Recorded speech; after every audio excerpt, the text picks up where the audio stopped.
Eisenhower had to contend with at the political level was nothing compared to the outright hostility between several military commanders.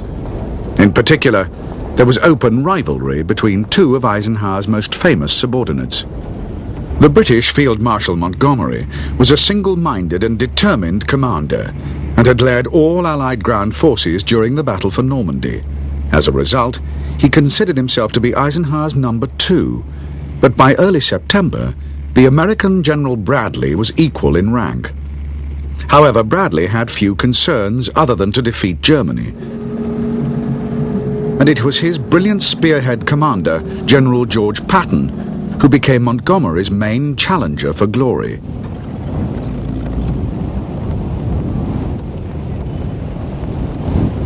The contest between Patton and Montgomery to become the greatest Allied general would shake the Western Alliance to the very core and test to the limit even the diplomatic talents of General Eisenhower.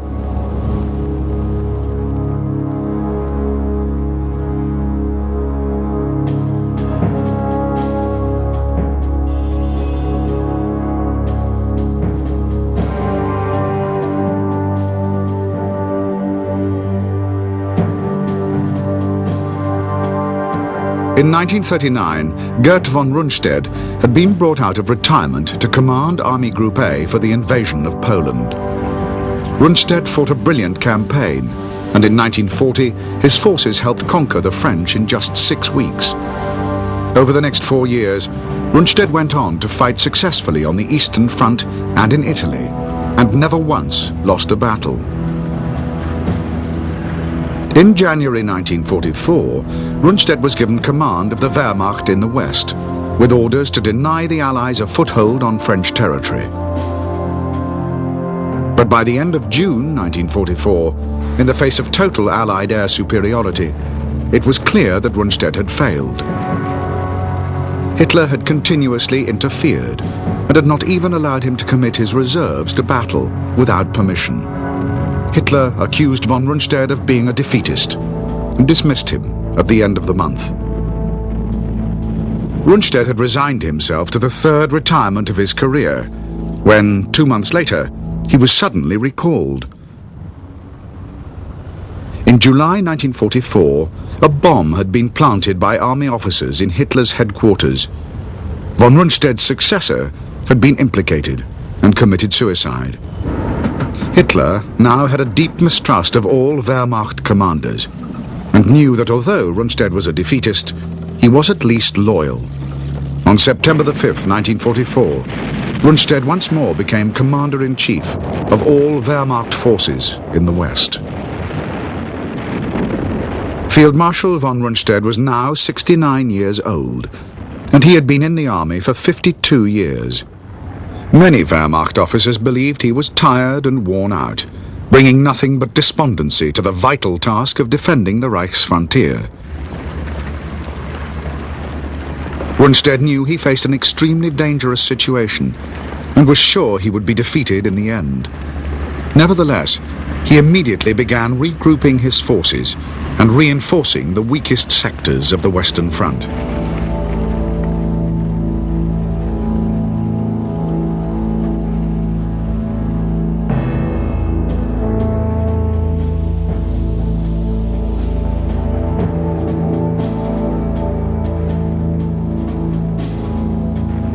The Allied advance from June to September 1944 had been achieved more rapidly than the planners had anticipated. And now, the greatest single threat to continued Allied success was from overextended supply lines. Each infantry division required 20,000 tons daily, all of which still came from Normandy. Every effort was being made to ensure the Allied spearheads were given the fuel and ammunition they needed.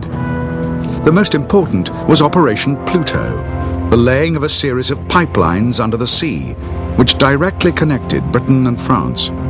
The coils, weighing more than a destroyer, could reel out 70 miles of pipe. Once connected to the mainland, pipelines were laid all the way across France to the Allied front.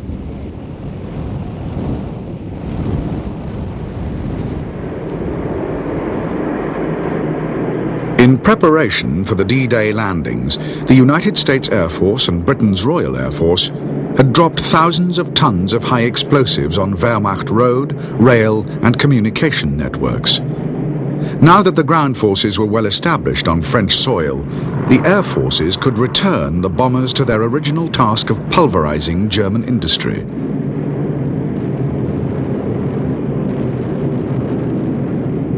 Senior Air Force commanders believed that their efforts to destroy the Ruhr industry might yet produce the total collapse of Germany, without the need for an actual invasion.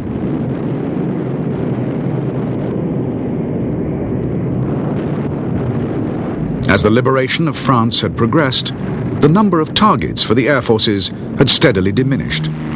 This meant that ever greater numbers of aircraft could be concentrated against an ever-decreasing number of targets.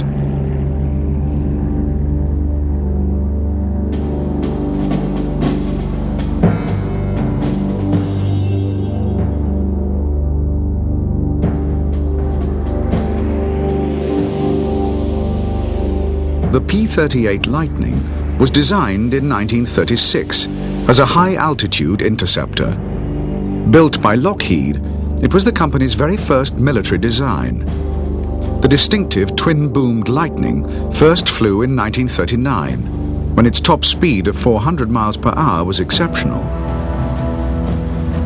The Lightning, armed with 4 machine guns in the nose, first saw combat in Europe in August 1941 and became the first American fighter to destroy a German aircraft. The P-38 was incredibly versatile and operated successfully in all Allied theatres.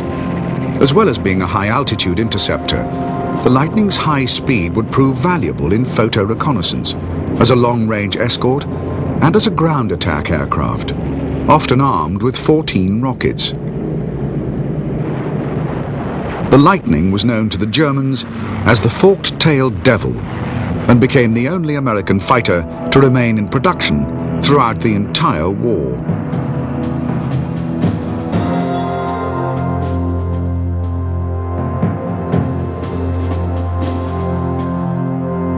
The M4 medium tank, known to the British as the Sherman, was the standard Allied tank of World War II. As a result of neglect in engine development before the war, the designers had used an aviation engine, which gave the Sherman its distinctive high profile. This made the Sherman an easier target than many of its contemporaries. However, the Sherman was simple, easy to maintain, and highly adaptable, and by late 1944, over 40,000 had been produced.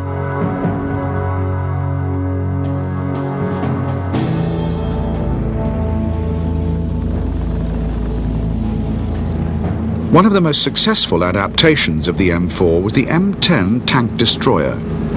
The M10, fitted with a 3-inch gun, had an open-topped turret. The crew was left poorly protected, but this was more than offset by the resulting high speed and all-round vision. By September 1944, the Sherman was completely outclassed by German tanks, but what it lacked in armor and firepower, the Sherman would make up for in sheer weight of numbers.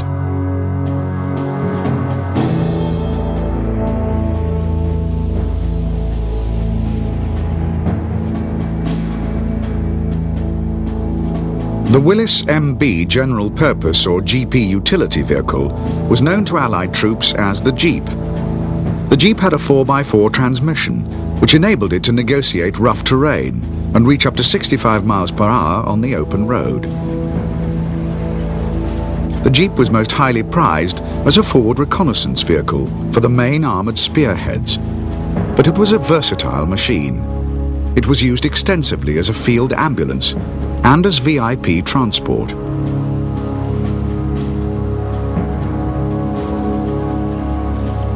For amphibious operations in all theatres, the Jeep had been fitted with an extended vertical exhaust pipe, so it could drive from landing craft to beach without flooding the engine.